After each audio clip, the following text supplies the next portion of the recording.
Assalamualaikum warahmatullahi wabarakatuh. Perkenalkan, nama saya Musdi, saya dari kelompok 7. Di sini saya akan mempresentasikan tentang sejarah korupsi di Indonesia bersama rekan-rekan saya, Tia Monika dan Bibiana Widyarti. Baik, langsung saja. Sejarah korupsi di Indonesia. Korupsi berasal dari bahasa Latin corruptio atau corruptus yang kemudian diadopsi oleh banyak bahasa di Eropa, misalnya di Inggris dan Prancis corruption serta Belanda corrupti, dan selanjutnya dipakai pula dalam bahasa Indonesia korupsi secara harfiah bahasa sehari-hari. Korupsi berarti kebusukan, keburukan, ketidakjujuran dapat disuap dalam kaidah bahasa. Menurut Kamus Umum Bahasa Indonesia karangan Purwadaminta, korupsi diartikan sebagai perbuatan yang buruk seperti penggelapan uang, penerimaan uang sogok, dan sebagainya. Sedangkan menurut Kamus Besar Bahasa Indonesia, korupsi diartikan sebagai penyelewengan atau penyalahgunaan uang negara untuk keuntungan pribadi atau orang lain. Rumusan masalah. Bagaimana cara mencegah korupsi yang sudah sering terjadi agar tidak semakin berdampak buruk? Faktor penyebab sehingga meriknya perilaku KKN di Indonesia yang dilakukan para penyelenggara negara. Apa yang menjadi metode yang dilakukan KPK untuk membentuk karakter manusia anti KKN? Bagaimana peran KPK dalam pencegahan suatu perilaku KKN oleh penyelenggara negara di Indonesia?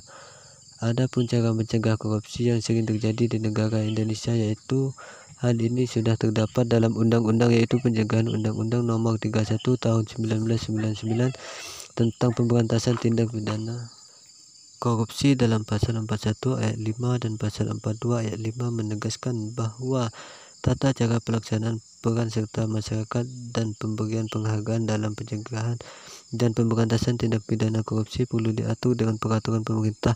Peran serta masyarakat tersebut dimaksudkan untuk mewujudkan hak dan tanggung jawab masyarakat dalam penyelenggaraan negara yang bersih dan tindak pidana korupsi. Di samping itu, dengan peran tersebut, masyarakat akan lebih bergairah untuk melaksanakan kontrol sosial terhadap tindak pidana korupsi. Peran serta masyarakat dalam upaya pencegahan dan pemberantasan tindak pidana korupsi diwujudkan dalam bentuk antara lain mencari, memperoleh, memberikan data atau informasi tentang tindak pidana korupsi, dan hak penyampaian saran dan pendapat secara bertanggung jawab terhadap pencegahan dan pemberantasan tindak pidana korupsi. Adapun yang menjadi metode yang dilakukan KPK untuk membentuk karakter manusia anti KKN, pendidikan anti korupsi ini sangat penting bagi perkembangan psikologi siswa. Pola pendidikan yang sistematik akan mampu membuat siswa mengenal lebih dini hal-hal yang berkenaan dengan korupsi, termasuk sanksi yang akan diterima jika melakukan korupsi. Dengan begitu akan tercipta generasi yang sadar dan memahami bahasa korupsi. Pendidikan anti korupsi merupakan tindakan untuk mengendalikan dan mengurangi korupsi, berupa keseluruhan upaya untuk mendorong generasi mendatang untuk mengembangkan sikap menolak secara tegas terhadap setiap bentuk korupsi. Mentalitas anti korupsi ini akan terwujud jika kita secara sadar membina kemampuan generasi mendatang untuk mampu mengidentifikasi berbagai kelemahan dari sistem nilai yang mereka warisi dan memperbaharui sistem nilai warisan dengan situasi-situasi yang baru. Peran KPK dalam pencegahan suatu perilaku KKN oleh penyelenggara negara di Indonesia. Peran Komisi Pemberantasan Korupsi atau disingkat KPK adalah melakukan penyelidikan dan penuntutan terhadap tindak pidana korupsi, melakukan tindakan-tindakan pencegahan tindak pidana korupsi, dan melakukan monitor terhadap penyelenggaraan pemerintah negara. Baiklah, hanya ini yang bisa saya sampaikan. Untuk selanjutnya akan disampaikan oleh saudara Tia kepada saudara Tia, dipersilahkan. Bismillahirrahmanirrahim. Baiklah, di sini saya akan melanjutkan penjelasan dari materi sejarah korupsi Indonesia, yaitu masuk di pengertian tentang korupsi, kolusi, dan nepotisme. Di sini saya akan menjelaskan tentang pengertian dari korupsi. Korupsi ini ialah perbuatan yang buruk seperti penggelapan uang, penerimaan uang sogok, dan lain sebagainya. untuk memperkaya diri sendiri atau orang lain atau korporasi yang mengakibatkan kerugian keuangan pada negara. Korupsi merupakan suatu tindakan yang sangat tidak terpuji yang dapat merugikan suatu bangsa dan negara. Korupsi di Indonesia bukanlah hal yang baru. Indonesia merupakan salah satu negara dengan jumlah kasus korupsi yang terbilang cukup banyak. Akan tetapi banyak juga kasus korupsi yang dilakukan oleh para pejabat atau pemegang kekuasaan yang telah dibongkar oleh Komisi Pemberantasan Korupsi atau yang biasa disebut dengan KPK. Dan yang selanjutnya itu penjelasan dari kolusi. Kolusi ini ialah tindakan persekongkolan, persekutuan atau permufakatan untuk urusan yang tidak baik. Pengertian ini muncul mengingat kolusi berasal dari bahasa Latin collusio yang artinya persekongkolan untuk melakukan perbuatan yang tidak baik. Biasanya diwarnai dengan korupsi, yaitu penyalahgunaan wewenangan yang dimiliki oleh salah satu pihak pejabat negara. Kolusi ini paling sering terjadi dalam salah satu bentuk pasar oligopoli, di mana keputusan beberapa perusahaan untuk bekerja sama dapat secara signifikan mempengaruhi pasar secara keseluruhannya. Kartel adalah kasus khusus dari kolusi berlebihan, yang juga dikenal sebagai kolusi tersembunyi. Yang selanjutnya itu penjelasan dari pengertian nepotisme. Nepotisme ini berarti lebih memilih saudara atau teman akrab berdasarkan hubungannya, bukan berdasarkan kemampuannya. Kata ini biasanya digunakan dalam konteks derogatori. Sebagai contoh, kalau seorang manajer mengangkat atau menaikkan jabatan seorang saudara, bukannya seorang yang lebih berkualifikasi namun bukan saudara, manajer tersebut akan bersalah karena nepotisme. Pakar-pakar biologi telah mengisyaratkan bahwa tendensi terhadap nepotisme ini adalah berdasarkan naluri, sebagai salah satu bentuk dari pemilihan saudara. Baiklah, di sini terdapat dasar hukum tindakan pidana korupsi, yaitu terdapat Undang-Undang Nomor 30 Tahun 2002 tentang Komisi Pemberantasan Tindak Pidana Korupsi atau KPK, Undang-Undang Nomor 15 Tahun 2002 tentang Tindak Pidana Pencurian Uang, Undang-Undang Nomor 3 Tahun 1997 tentang Pemberantasan Tindak Pidana Anti Korupsi, Ketetapan MPR Nomor 10 1998 tentang penyelenggaraan negara yang bersih dari bebas KKN, Undang-Undang Nomor 28 Tahun 1999 tentang penyelenggaraan negara yang bersih dan bebas KKN, Undang-Undang Nomor 31 Tahun 1999 tentang Pemberantasan Tindak Pidana Korupsi, Undang-Undang Nomor 20 Tahun 2001 tentang Pemberantasan Tindak Pidana Korupsi, dan Peraturan Pemerintahan Nomor 71 Tahun 2000 tentang tata cara pelaksanaan peran masyarakat dan pemberian penghargaan dalam pencegahan dan pemberantasan tindak pidana korupsi. Saya akan melanjutkan pembahasan dari teman-teman di atas, yaitu ada beberapa lembaga penegak hukum untuk pemberantasan dan pencegahan korupsi. Yang pertama yaitu ada kepolisian.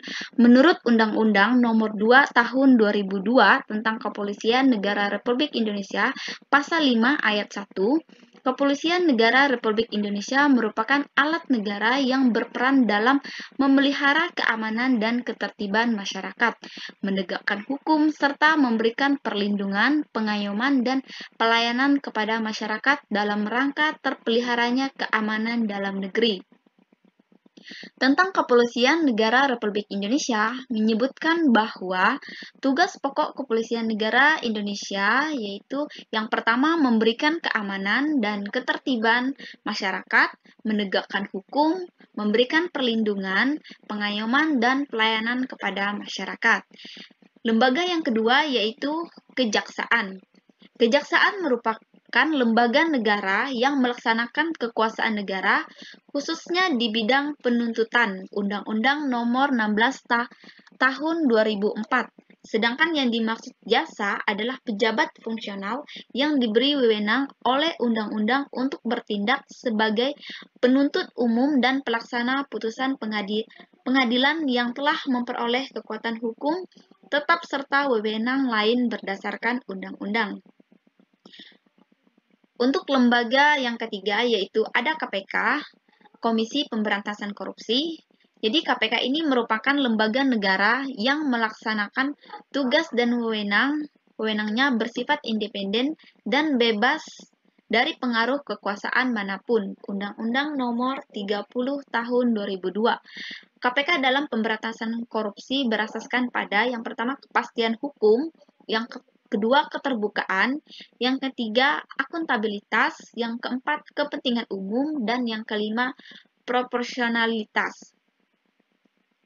Di Indonesia ada beberapa kasus korupsi yang telah terjadi. Yang pertama yaitu kasus Pelindo II, di mana kasus korupsi proyek pengadaan 3 kuai kontainer crane di PT Pelindo II menyeret nama mantan dirut PT Pelindo R.J. Lino yang resmi ditahan KPK pada Jumat tanggal 26 bulan 3 2021 setelah berhasil mengantongi audit kerugian negara dalam kasus tersebut. Berdasarkan laporan keuangan BPK, kasus dugaan korupsi di PT Pelindo II menyebabkan kerugian negara hingga 6 triliun. Kasus yang kedua yaitu pada Bank Country.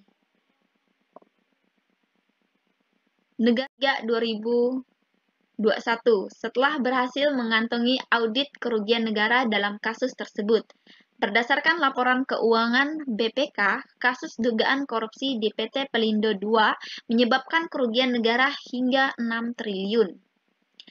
Kasus yang kedua yaitu pada Bank Country. Negara mengalami kerugian sebesar 7 triliun atas kasus Bank Country. Pemberian fasilitas pendanaan jangka pendek ke Bank Country telah menyebabkan kerugian negara hingga mencapai 689.394 miliar. Kasus ini turut menyeret namun baru Budi Mulya yang sudah divonis 15 tahun penjara. Yang ketiga ada kasus Jiwasraya. Negara mengalami kerugian lebih dari 13,7 triliun atas kasus asuransi Jiwasraya. Pengadilan Tipikor DKI Jakarta telah menjatuhkan vonis penjara seumur hidup kepada 6 terdakwa kasus ini. Yang keempat ada kasus Asapri. BPK mengumumkan kerugian negara dalam tindak pidana korupsi di PT Asapri mencapai 22,78 triliun. Kerugian negara itu timbul akibat adanya kerugian dalam pengelolaan keuangan dan PT Asapri selama periode 2012 sampai 2019. Kasus ini turut menyeret nama Beni Tejokro Saputro dan Heru Hidayat sebagai tersangka yang juga terlibat dalam kasus korupsi Jiwasraya.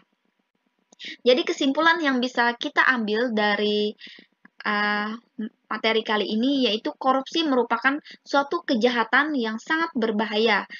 Semakin hari korupsi yang terjadi di Indonesia bukan berkurang, tetapi semakin hari semakin meluas dan bertambah.